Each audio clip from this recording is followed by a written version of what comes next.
Welcome back to the Boss Responses podcast. You know, freelancing is a lot of work. I know multiple people who have come from a corporate environment and thought freelancing would be a nice, slow change of pace. Well, it's actually running a business, so that means there are a lot of moving elements whenever you are a freelancer. Today's question deals with effectively managing time and priorities so that you can actually make sure that you're delivering high-quality work and meeting the deadlines that your clients have set. If you're a freelancer, business owner, or anyone who deals with clients, you're in the right place. I'm your host, Treasa Edmond. I've been dealing with clients and running my business for nearly 2 decades, and in that time, I've dealt with my share of doubt, imposter syndrome, and not knowing what to say when a client asks a question I wasn't ready for. I created this podcast to empower you with the boss responses you need to grow your business. Each week, my guest co-host and I will bring you 5 episodes packed with practical insights. Monday through Thursday, we answer your questions. And Fridays, we dive deep to explore how our co-hosts embraced their role as the boss of their business. Welcome to Boss Responses. Lizzie, what's the question for today? So today's question is, I'm relatively new to freelancing. I came from a busy corporate environment and thought freelancing would be a nice change of pace. So did I know? I actually sometimes feel overwhelmed and juggling multiple projects for different clients. How can I effectively manage my time and priorities to ensure high quality work and meet deadlines? I love this question. And I laughed. I'm so sorry, but I laughed hard when I first read it because running a business, which is what you're doing if you're a freelance writer, you are not just writing for a client. They're not an employer substitute. Your client should be partnering with you, not telling you what to do, which is why this problem comes up. Because when you're working in the corporate world, someone is always telling you what to do. Now, they may give you the freedom to manage your schedule, but they're still telling you which projects are coming in. You know ahead of time when they're coming in. You don't always know that with freelancing, or at least I don't. Do you, Lizzie? I do not know. I absolutely do not. And you don't. So, I mean, even if you schedule out for a few months, hiccups will still happen that change how things work. However, I think that managing your time is an oxymoron. I don't know that it's something that you can actually do. You have the same amount of time that anyone else does. What you can do is manage your projects and make sure that you are setting deadlines for them, that you're allowing the right amount of time to work on them, and that you have a system set up. And I'm very free-spirited. I don't like being tied down to a schedule. But if you're running a business, you need one. And I have set times set apart for when I can write, when I can do work, when I can do my marketing, all of those things. And that took me a little bit of trial and error to figure out what works best when. Because I can write for about 4 hours a day, period. After that, anything I write is garbage. And because I run out of brain, that part of my brain doesn't work well after that. Then I end up rewriting everything if I try to force myself to write longer. So I've learned that I do that. I've also learned that I can't write if I'm upset about something. So if I have a bad day, I need flexibility in my schedule so that I can shift my writing to another day. And I think that's important for your mental health, that you don't force yourself to do things that you're just not capable of doing that day. So my whole process has been building a schedule that is flexible and that has blocks of time in it for all of the elements so that I can shift things around when I need to. And so that if I have a project come in from a high value client that I work with all the time, and they're like, I'm so sorry to do this. We will pay you triple your going rate, but we need this project by Friday. I can shift everything and actually focus in on that. And that's, I think, a key to sanity for me. So I worked really hard, trial and error, to figure out exactly how long I need to do a specific thing. So start tracking your time, which to me is one of the most painful things that you can do. It drives me crazy. But you need to know how long it takes you to do a specific thing. And you need to know how long it takes you to do that drudge work. So answering emails, responding to client messages. What else do you do that's drudge work, Lizzie? The marketing. the marketing, the back and forth, the edits, the the edits, invoicing, the proposal. Yeah, all just those little admin-y tasks. Yeah. And if you ever have to do a presentation for a client, which some of us do, some of us don't, it takes forever to put together a presentation. And you might think, oh, I'm going to set aside an hour on Friday to do that. And the next thing you know, you're still working on it on Sunday. So just be realistic on how long it takes you to do things. It's not a bad thing if it takes you longer to do something than the next person.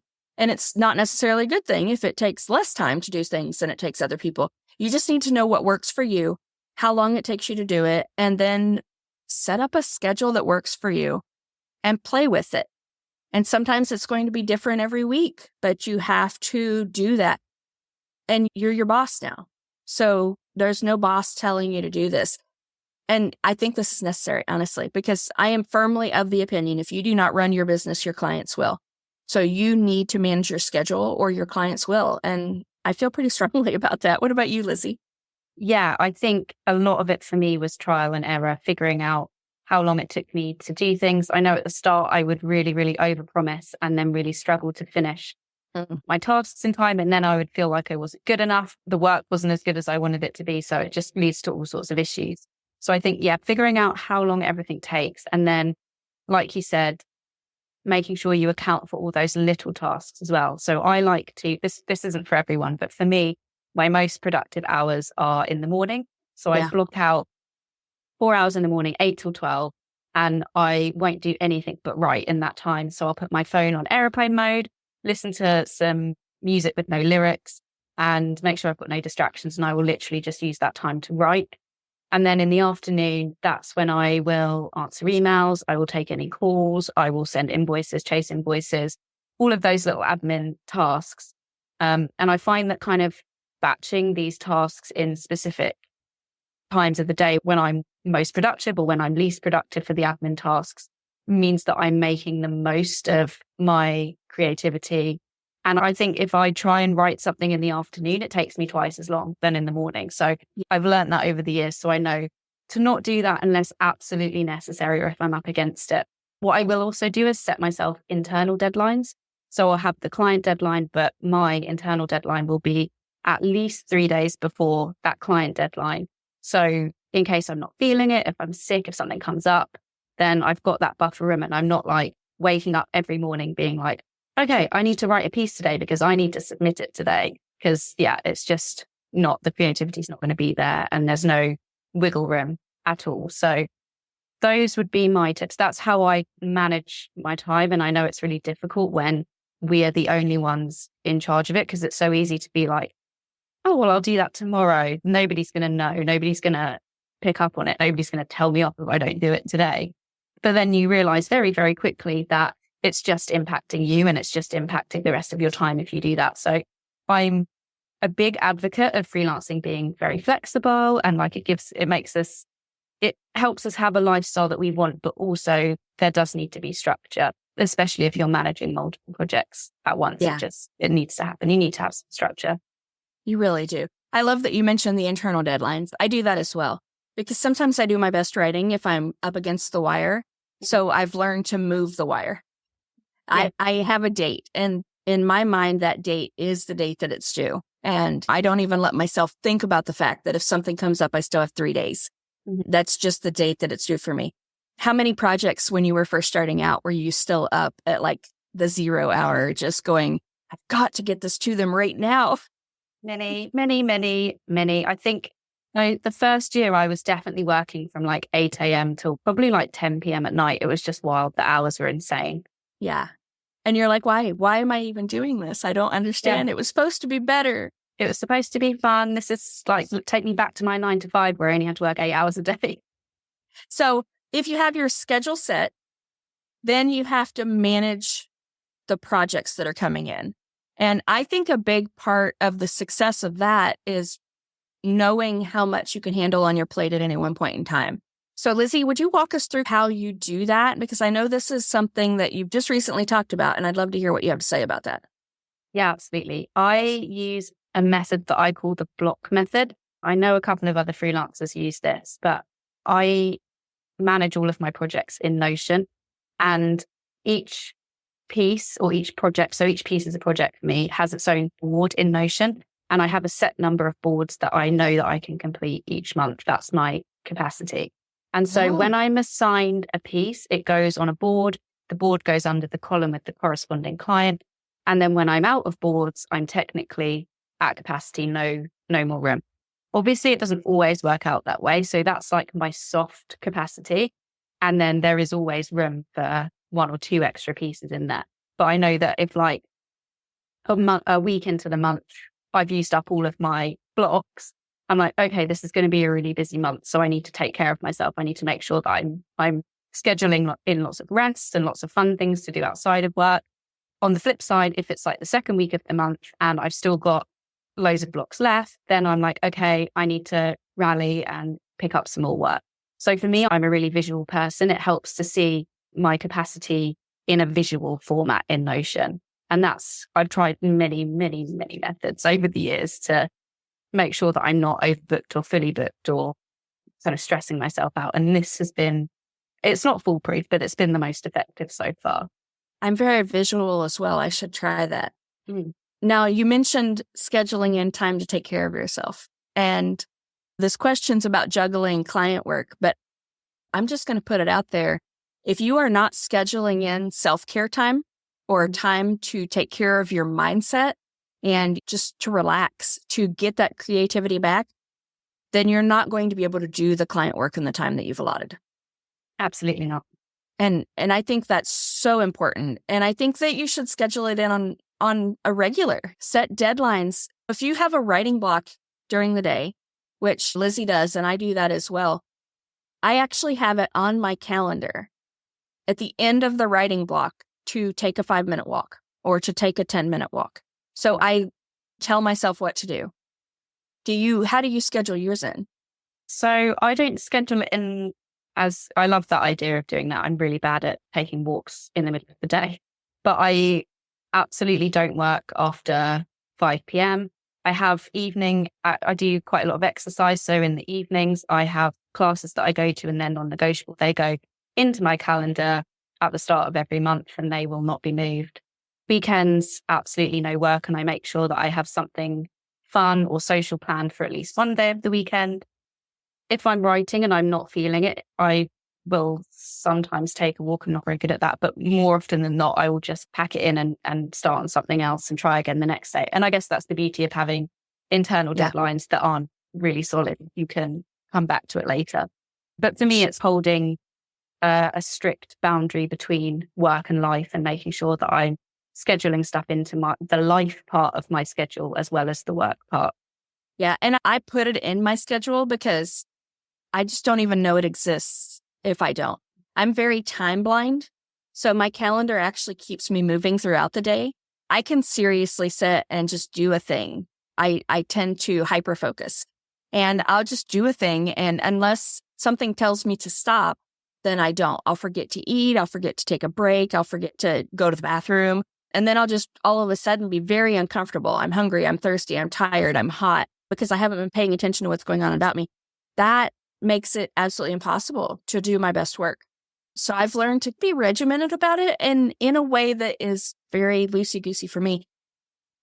And one way that we really differ here, and I love this, is you have your set work time and your set life time.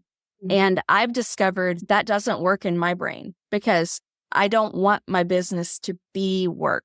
Does that make sense? Thanks. So, and I really had a mental block and I'm like, I'm hating this. I'm really hating this. I don't enjoy it anymore until I started incorporating life into my work. So sometimes I will be working on a client project in the evening, but that morning I went hiking or I played with the dogs or I went to a movie when the theater opened. So I try to be flexible with that. I'm not always. Sometimes I'm really 8 to 5 and then I'm done. But I did try to do that. And I also found a tool that I like. And I tell everybody I can about this. It's called Llama Life and it's llamalife.co.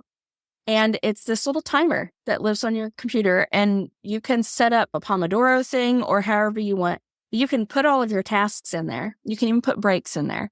And then it will walk you through it and it'll celebrate with you when you complete one. It will blink red if you're gone over time.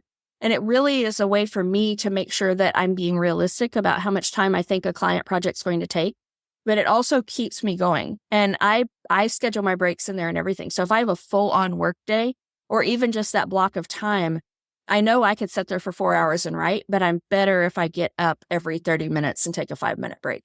To me, a tool like that is really helpful because I'm time blind. So any other time blind people out there, check out Llama Life. It's awesome. That sounds great. Are there any special tools that you use, or are you just one of those regimented people that I admire? I think I'm just one of those regimented people, but I have to be. I never used to be, but I found that if I wasn't at my desk at 8 a.m.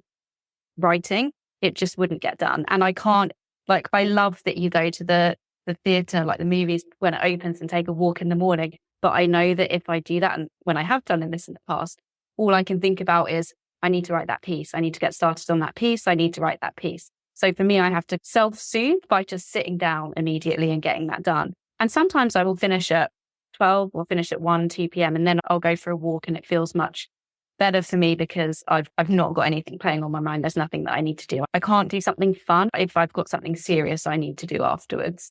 It's more of a reward than... Exactly, yeah. Yeah. And I'm more of a carrot person. Give me the carrot and then I'll do the thing. I love it. I love how everyone works differently, especially when it comes to time and projects. This is one of those areas for everyone listening. You can talk to 10 different people and all 10 people are going to do this differently. There are some things that you just need to figure out though, and figuring out how to set a schedule that works for you and then being really realistic about how long it takes to do things. I think those are 2 of the keys. And then everything else, just play with it and try different things and listen to different people. Ask the other people that you network with, how do you manage this? And reach out to people. A lot of new freelancers especially tend to silo themselves. And then they get really frustrated and upset because they don't have that support network that you do when you're in the workplace. And that's not necessary now. There are a lot of freelancing groups out there. There are a lot of communities that you can get into. You can connect with people on social media, do whatever it takes, form yourself your own little community, and have them help you through this as well. I think that's really important. Yeah, really important. All right, come back tomorrow for day 5 with Lizzie. We're going to learn a little bit more about her and what she does with her business, and then we're going to talk about why we should be promoting ourselves and how to do that.